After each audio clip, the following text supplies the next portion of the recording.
दोस्तों नमस्कार। जैसा कि आप सभी को पता है कि ये एम्प्लॉयमेंट एक्सचेंज की जो साइट होती है इस पर हमको रजिस्ट्रेशन करना होता है।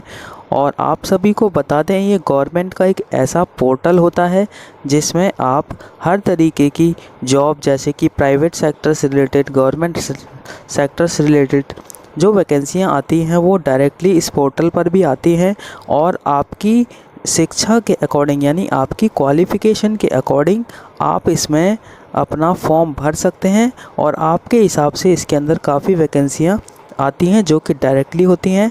तो वो सारी चीज़ें आपको हम बताएंगे और फॉर्म कैसे भरना है वीडियो में देखते रहिए। देखिए जैसा कि मैंने ये वेबसाइट ओपन कर दी है, इसका लिंक मैं अपने डिस्क्रिप्शन में भी डाल दूंगा, तो आप डायरेक्टली यहाँ पर आ जाएंगे। यहाँ पर आने के बाद आपको रजिस्टर वाले ऑप्शन पर जाना है। फिर आपके पास देखिए यहाँ पर ऑप्शन आ जाएगा, एक फॉर्म ओपन हो जाएगा। इस फॉर्म को आप स्क्रॉल करेंगे, देखिए ऊपर जाएंगे और स्क्रॉल करके आपको यहाँ पर एक एक करके सारी डिटेल फिल कर देनी है। ध्यान रखिएगा जो डिटेल आप फिल करेंगे वो 10th की मार्कशीट के अकॉर्डिंग होनी चाहिए। ठीक है दोस्तों, अगर आपके पास 10th नहीं है यानी कि आप 10th पास नहीं है तो आपकी जो भी एलिजिबिलिटी हो, जैसे कि आपने 8वीं की हो या फिर 8वीं के साथ में ITI किया हो, तो आप उसी के हिसाब से यहाँ पर डिटेल डाल सकते हैं। मैं एक कस्टमर का फॉर्म भर रहा हूँ जिसमें ये फिज़िकली हैंडीकैप हैं यानी कि पैरों से इनको दिक्कत है, डिसेबिलिटी है। तो इनका जो फॉर्म है वो मैं किस तरीके से भर रहा हूँ आप स्टेप बाय स्टेप वीडियो को पूरी ज़रूर देखें। और अभी तक आपने हमारे चैनल को सब्सक्राइब नहीं किया है तो चैनल को सब्सक्राइब ज़रूर कर लें ताकि आपको इस तरीके की ज़्यादा से ज़्यादा लेटेस्ट वीडियो आपको टाइम टू टाइम देखने को मिल सके। ठीक है दोस्तों, तो आगे बढ़ते हैं वीडियो में। और देखिए यहाँ पर आपको जो डिटेल भरनी है अभी मैं डाल रहा हूँ यहाँ पर डेट ऑफ बर्थ, जो भी डेट ऑफ बर्थ हो। और सबसे बड़ी बात ये है इसके अंदर एम्प्लॉयमेंट एक्सचेंज के अंदर किसी भी तरीके की एज लिमिट नहीं होती है। 18+ के बाद आप कभी भी इसमें रजिस्ट्रेशन कर सकते हैं, चाहे आपकी एज 18 से ऊपर कुछ भी हो, 30, 35, 40, 50, 55 तक भी आप इसमें रजिस्ट्रेशन कर सकते हैं। क्योंकि आपके पास जो भी एलिजिबिलिटी है, जैसे कि आपने 10वीं 12वीं या फिर graduation, diploma, ITI, BEd, diet जो भी XYZ किया हो वो सारे डिटेल आप यहाँ पर भर सकते हैं। तो आप स्क्रीन पर देख ही रहे होंगे, जैसे कि मैंने बताया कि मैं डिसेबिलिटी के लिए फॉर्म भर रहा हूँ तो डिसेबिलिटी पर्सन के अकॉर्डिंग मैं यहाँ पर सारे डिटेल डाल रहा हूँ। ठीक है दोस्तों, तो आपको भी जो डिसेबिलिटी हो तो आप इस फॉर्म को भर सकते हैं। अदरवाइज़ नॉर्मल फॉर्म की भी सेम यही प्रोसेस है, आपको बस वहाँ पर डिसेबिलिटी पर नो करना है, बाकी नॉर्मली बेसिक फॉर्म भरना है। तो आई होप सो आप सभी को वीडियो में सारी डिटेल समझ में आ रही होगी। तो वीडियो को एक एक स्टेप ज़रूर देखिए, स्टेप को बिल्कुल भी मिस मत करिए और वीडियो को बिल्कुल भी स्किप नहीं करना है। अगर आपने वीडियो स्किप करी तो आपकी कोई ना कोई इन्फॉर्मेशन रह जाएगी। ठीक है दोस्तों, फॉर्म को भरने से पहले आप सभी को ये ध्यान रहे कि एक ईमेल आईडी इस तरीके की होनी चाहिए आपके पास जो वर्किंग हो, और आपको एक मोबाइल नंबर भी इसमें डालना है जो कि वर्किंग हो। क्योंकि इस फॉर्म को जब हम भरेंगे यहाँ पर तो नीचे बॉटम की तरफ सबसे नीचे जाकर आपकी ईमेल आईडी और मोबाइल नंबर को कंफर्म करने के लिए बोलेगा। क्योंकि ईमेल आईडी मोबाइल नंबर बहुत ही कंपलसरी है, क्योंकि इसकी सारी डिटेल ऑनलाइन होती है।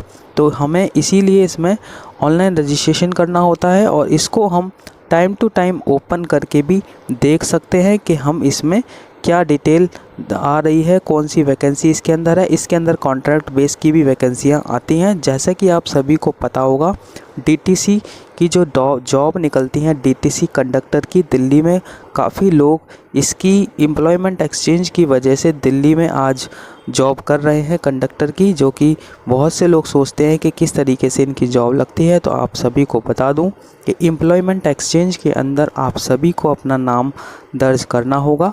और नाम दर्ज जब आप करेंगे तो आपका यहाँ से डाटा गवर्नमेंट के माध्यम से उठाया जाएगा और आपको उसकी इन्फॉर्मेशन दी जाएगी। अगर आपने फ़र्स्ट एड का कोर्स किया हुआ है तो आप फ़र्स्ट एड का कोर्स भी इसमें ज़रूर डालें, क्योंकि DTC कंडक्टर के लिए भी फ़र्स्ट एड का कोर्स ज़रूरी होता है। फ़िलहाल हम यहाँ पर फॉर्म भर रहे हैं डिसेबिलिटी का, तो हम उसी के हिसाब से यहाँ पर डिटेल डाल रहे हैं।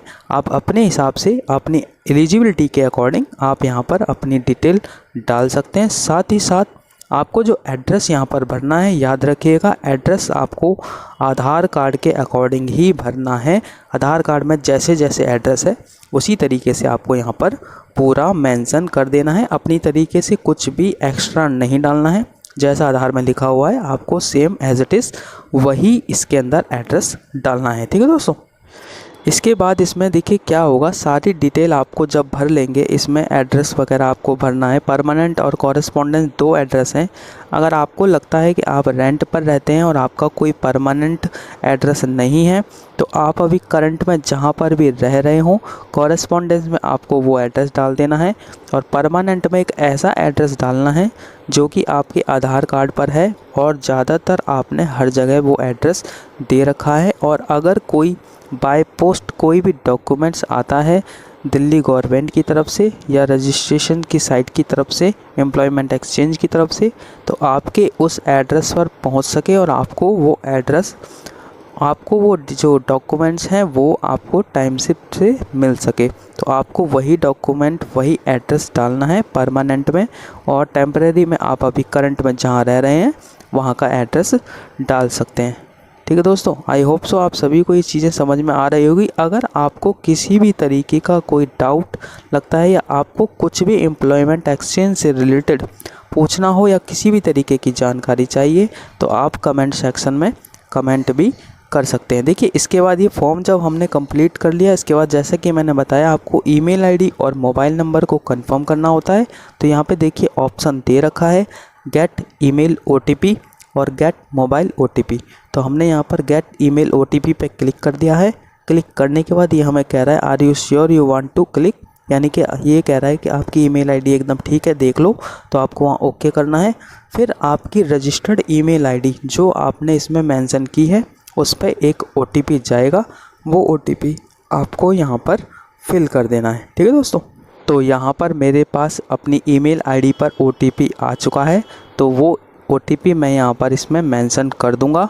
और उसी के बाद यहाँ पर देखिए गेट मोबाइल ओटीपी, तो आपको नीचे वाले कॉलम पर गेट ईमेल मोबाइल ओटीपी पर भी क्लिक कर देना है। और जैसे ही आपकी ईमेल आईडी पर ओटीपी आया है वैसे ही आपकी मोबाइल पर भी एक ओटीपी आएगा जो कि 6 डिजिट का एक कोड होता है, 1 टाइम पासवर्ड। तो आपको वो यहाँ पर केयरफुल्ली डालना है, क्योंकि अगर आप क्लियरली वही चीज़ डालेंगे तभी आपका जो फॉर्म है वो कंप्लीट यहाँ पर सबमिट होगा। ठीक है दोस्तों। इतनी डिटेल डालने के बाद जब आप अपना ओटीपी यहाँ से वेरीफाई कर दोगे तो उसके बाद आपको देखिए नीचे एक डिस्क्रिप्शन दे रखा है, यहाँ पर आपको टिक करना है, यानी ऑल डिक्लेरेशन आपको सेलेक्ट कर लेनी है। और फॉर्म को केयरफुली एक बार चेक कर लेना सही से कि फॉर्म पूरा भरा हुआ है कि नहीं, कोई भी चीज़ मिस तो नहीं हो गई। तो उसको करने के बाद आपको यहाँ पर सबमिट वाले कॉलम पर सबमिट कर देना है और यहाँ पर ओके का ऑप्शन आएगा कि आपको ये फॉर्म एकदम सही आपने चेक कर लिया है। तो आपको यहाँ पर ओके के कॉलम पर क्लिक करना है। कोई भी डिटेल यहाँ पर रहनी नहीं चाहिए, छूटनी नहीं चाहिए। अगर कोई भी डिटेल यहाँ रह जाएगी तो एक एरर आ जाएगा ऊपर की तरफ जिसको आपको रिजॉल्व करना है। इसके बाद आपको फिर से सबमिट पे क्लिक कर देना है और सबमिट कर देने के बाद आपका ये नेक्स्ट प्रोसेस पे चला जाएगा। ठीक है दोस्तों। तो यहाँ पर हम इस फॉर्म को कर देते हैं सबमिट, और सबमिट करने के बाद आगे का प्रोसेस यहाँ पर देखिए नेक्स्ट करके मैं आपको दिखा देता हूँ। यहाँ पर हमने किया सबमिट और देखिए यहाँ पर अभी आ जाएगा आपकी स्क्रीन पर कि जो डाटा है ये सबमिट सक्सेसफुली सेव हो चुका है। अभी यहाँ पर स्क्रीन पर लिखा हुआ अभी आ जाएगा। ठीक है दोस्तों। तो देखिए यहाँ पर जैसे कि मैंने सबमिट किया और सबमिट करने के साथ साथ ही यहाँ पर लिखा आ जाएगा अभी स्क्रीन पर। थोड़ी सी साइड अभी स्लो चल रही है जिसकी वजह से थोड़ा सा ये स्लो आ रहा है। आई होप सो आप सभी को ये वीडियो अच्छी लग रही होगी, क्योंकि इसमें सारी डिटेल आपको बारीकी से समझ में आ रही है। देखिए यहाँ पर लिखा हुआ आ रहा है क्लियरली सक्सेसफुली रजिस्ट्रेशन हो चुका है। उसके बाद आपको फिर से लॉगिन करना है। आपकी ईमेल आईडी पर एक ओटीपी गया होगा, एक पासवर्ड, तो आपको यहाँ पर डालनी है क्रेडेंशियल कैंडिडेट में यहाँ पर अपनी ईमेल आईडी डाल देनी है जो आपने वहाँ पर डाली थी। और उसके बाद ईमेल आईडी डालने के बाद नीचे वाले कॉलम में आपको पासवर्ड डाल देना है, जो पासवर्ड एम्प्लॉयमेंट एक्सचेंज की तरफ से आपको आपकी ईमेल आईडी पर भेजा गया है। तो यहाँ पर हम डाल देते हैं पहले ईमेल आईडी, जो ईमेल आईडी हमने इसके अंदर डाली है। उसके बाद हम अपने पासवर्ड को यहाँ पर नीचे डाल देंगे, जो भी पासवर्ड यहाँ पर आया है। थोड़ा सा टिपिकल पासवर्ड होता है, जैसे कि स्टार्टिंग में कुछ अल्फ़ाबेट होंगे, फिर न्यूमेरिक होंगे और कुछ स्पेशल करैक्टर्स होंगे। तो जैसे वो आपका पासवर्ड आया है एज इट इज़ आपको वो पासवर्ड यहाँ पर फिल कर देना है। और उसके बाद नीचे दिया गया एक टिक मार्क है जहाँ पर लिखा हुआ है आई एम नॉट रोबोट, उस पर आपको टिक मार्क लगा देना है। ठीक है दोस्तों, तो आपको आई होप सो सारी चीज़ें क्लियरली समझ में आ रही होगी। वीडियो थोड़ा लेंथी ज़रूर है, लेकिन आप पूरा देखेंगे तो आपको सारी चीज़ें समझ में आ जाएंगी। इसके बाद आपको इसको कर लेना है लॉगिन। लॉगिन करने के बाद देखिए यहाँ पर जब आपका लॉगिन हो जाएगा तो लिखा आ रहा है सक्सेसफुली लॉगिन, आपको इसको कर देना है ओके।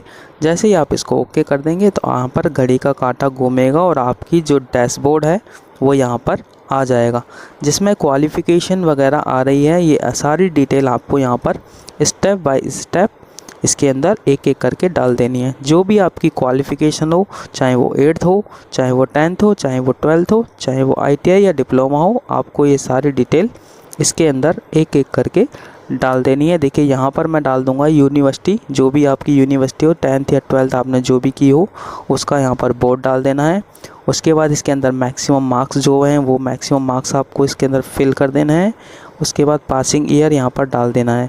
ये सारी चीज़ें बहुत केयरफुली डालनी है, क्योंकि ये जो डाटा है ऑनलाइन आपका दिल्ली गवर्नमेंट की साइट एम्प्लॉयमेंट एक्सचेंज पर सेव हो जाता है। तो ये बहुत ज़्यादा ध्यान रखना है आपको, और स्टेप बाय स्टेप आपको जो भी एजुकेशन है वो इसमें ऐड कर लेनी है। और यहाँ पर देखिए साइड में दिख रहा है जैसे कि 10th की जो मार्कशीट होती है उसके अंदर जो सब्जेक्ट होते हैं, जैसे कि 5 या 6 सब्जेक्ट, तो आपको यहाँ पर जूम करके मैं एक बार दिखा देता हूँ। तो यहाँ पर आपको ये सब्जेक्ट सेलेक्ट करने हैं, जैसे कि Hindi, English, math, science, social study और ड्राइंग। इस तरीके से आपको एक एक करके यहाँ पर सर्च करना है, और सर्च करने के बाद आपको यहाँ पर ऐड कर देना है। ठीक है दोस्तों, आई होप सो यहाँ तक आपको सारी चीज़ें क्लियर हो गई होंगी। अगर आपको किसी भी तरीके का कोई डाउट है तो आप कमेंट सेक्शन में कमेंट कर सकते हैं। ठीक है दोस्तों, आगे इसको हम ऐड कर लेंगे और आप देखते बने रहिए वीडियो में। जैसे ही आपके सारे सब्जेक्ट यहाँ पर ऐड हो जाएंगे, आपको केयरफुली सारे सब्जेक्ट टाइप करके भी आप इसमें ऐड कर सकते हैं। अगर आपको स्क्रॉल करके सब्जेक्ट सारे मिल जाते हैं तो आप स्क्रॉल करके भी सब्जेक्ट यहाँ पर ऐड कर सकते हैं। फ़िलहाल मैं यहाँ पर टाइप करके, जैसे कि आपको दिख ही रहा होगा स्क्रीन पर, एक एक करके यहाँ पर सब्जेक्ट टाइप कर रहा हूँ। तो आपको यहाँ पर जितने भी आपके सब्जेक्ट होंगे, अगर आपके 5 सब्जेक्ट है तो 5 सब्जेक्ट आपको यहाँ पर टाइप करके ऐड कर लेने हैं। अगर आपके 7 सब्जेक्ट हैं तो 7 सब्जेक्ट आपको यहाँ पर एक एक करके टाइप करके ऐड कर लेने हैं। ठीक है दोस्तों, ऐड करने के बाद आपको देखिए राइट साइड में यहाँ पर एक कॉलम दिखाई दे रहा होगा ऐड, इस पर आपको क्लिक करना है और ओके का ऑप्शन आएगा, ओके आपको कर देना है। उसके बाद कोई और क्वालिफ़िकेशन आपको ऐड करनी है तो वो ऐड कर सकते हैं। ठीक है, स्टेप बाय स्टेप आपको यहाँ पर सारे स्टेप्स फॉलो करने हैं, जैसे कि आपको स्क्रीन पर दिखाई दे रहे होंगे। साइट थोड़ी स्लो चल रही है, जब तक के लिए आप वेट कीजिए और नेक्स्ट स्क्रीन का इंतज़ार कीजिए। ठीक है दोस्तों, तो अब हम आ गए हैं नेक्स्ट स्क्रीन पर, और उसके बाद अगर आपको कुछ भी चीज़ इसमें ऐड करनी हो तो ऐड कर सकते हो। अदरवाइज़ लेफ़्ट साइड में देखिए आपको दिखाई दे रहा होगा और क्वालिफ़िकेशन या फिर एक्सपीरियंस। अगर आपको किसी भी फील्ड का एक्सपीरियंस है या आपके पास कोई डिप्लोमा है तो यहाँ पर आप लेफ़्ट साइड में क्लिक करके यहाँ पर अपनी स्किल्स को ऐड भी कर सकते हैं। जैसे कि सपोज़ आप कंप्यूटर के इंजीनियर हैं तो आप कंप्यूटर की साइट्स पर यहाँ पर डाल सकते हैं अपना डिप्लोमा या फिर जो भी आपने कोर्स किया हो वो यहाँ पर आपको सेलेक्ट कर लेना है। तो हम यहाँ पर सेलेक्ट कर लेंगे। आप अपने अपने कोर्स के अकॉर्डिंग यहाँ पर डिटेल को फिल कर लेना, और उसके बाद इसको भी जैसे हमने पहले ऐड किया है आपको ये डिटेल भी ऐड कर लेनी है। ठीक है दोस्तों, और फिर से हम आपको रिमाइंड करा दें कि इस हमारे चैनल पर आपको टेक्निकल से रिलेटेड और एजुकेशन से रिलेटेड सारी वीडियो मिल जाएंगी। आपको अगर किसी भी तरीके की कोई वीडियो देखनी हो तो हमारे डैशबोर्ड पर जाकर, हमारे चैनल पर जाकर वीडियो को देख सकते हैं। हमारे चैनल पर आपको सरकारी से रिलेटेड जितनी भी स्कीम आती हैं, सरकार से रिलेटेड, लाडली योजना से रिलेटेड या फिर स्कॉलरशिप की बात अगर हम करें तो स्कॉलरशिप से रिलेटेड भी वीडियो आपको हमारी यूट्यूब चैनल पर मिल जाएगी। और आप अगर नए हैं हमारे चैनल पर तो आप सब्सक्राइब ज़रूर कर लीजिए, ताकि आपको इस तरीके की नोटिफिकेशन साथ साथ सारी वीडियो अच्छे से केयरफुल्ली दिख जाए और समझ में आ जाए। ठीक है दोस्तों, चलते हैं नेक्स्ट स्टेप की तरफ। और देखिए, जैसा कि मैंने बताया था यहाँ पर, अब आपको यहाँ पर चूज़ करने के लिए ऑप्शन आ रहा है लैंग्वेज का, कि आपको कौन कौन सी लैंग्वेज आती है। अगर आपको देखिए, नॉर्मली में हिंदी इंग्लिश तो एक ऐसी लैंग्वेज होती है जो कि मोस्टली सभी को आती ही है। अगर आपको अदर लैंग्वेज भी आती है तो आप इसके अंदर ऐड कर सकते हैं, उसका भी बेनिफिट आपको मिल जाएगा। तो यहाँ पर हमें फ़िलहाल इंग्लिश और हिंदी आती है, और इंटरनेशनल की जो भी लैंग्वेज आपको आती हो, जैपनीज़ वगैरह, कोरियन वगैरह या स्पेनिश वगैरह या कोई अदर लैंग्वेज, तो आप यहाँ पर ऐड कर सकते हैं। ये सारे डिटेल आपको केयरफुल्ली ऐड कर लेनी है। उसके बाद यहाँ पर नेक्स्ट कॉलम में पूछ रहा है ऑक्यूपेशन, यानी कि आप क्या करते हैं। अगर आप कोई प्राइवेट जॉब कर रहे हैं तो यहाँ पर उसको डिटेल दिखाना चाहें तो वो दिखा सकते हैं। तो अभी यहाँ पर मैं जिसका फॉर्म भर रहा हूँ उनका अभी वो कुछ नहीं करते हैं, तो मैं यहाँ पर कोई भी डिटेल इनकी नहीं डालूँगा। इसको हम ऐसे ही ब्लैंक छोड़ देंगे। अगर आपको डालनी हो जो भी आप जॉब इस टाइम कर रहे हो तो आप इस कॉलम को यहाँ पर फिल कर सकते हैं। फ़िलहाल हम बढ़ेंगे नेक्स्ट स्टेप की तरफ, इसको हम यहाँ पर स्किप कर देंगे। ठीक है, यहाँ पर हम लेफ़्ट साइड में आपको दिखाई दे रहा होगा फॉर्म कंप्लीट वाला ऑप्शन, और आपको यहाँ पर क्लिक करके आगे बढ़ जाना है।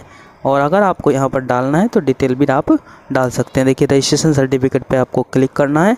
उसके बाद आपकी जितनी भी डिटेल आपने अभी तक भरी हुई है वो सारी डिटेल आपके डैशबोर्ड पर सामने आ जाएगी। तो आप उसको दोबारा से देखना चाहें तो दोबारा से देख भी सकते हैं, और अगर एडिट करना चाहें तो एडिट भी कर सकते हैं। ठीक है दोस्तों, आई होप सो आप सभी को ये वीडियो अच्छी लगी होगी। अगर किसी भी तरीके की कोई डाउट आपको लगता है तो आप कमेंट सेक्शन में कमेंट ज़रूर कीजिए और हम आपको उसका रिप्लाई कर देंगे। ठीक है दोस्तों, तो अभी के लिए इतना ही, मिलेंगे नेक्स्ट वीडियो में। तब तक के लिए बाय बाय।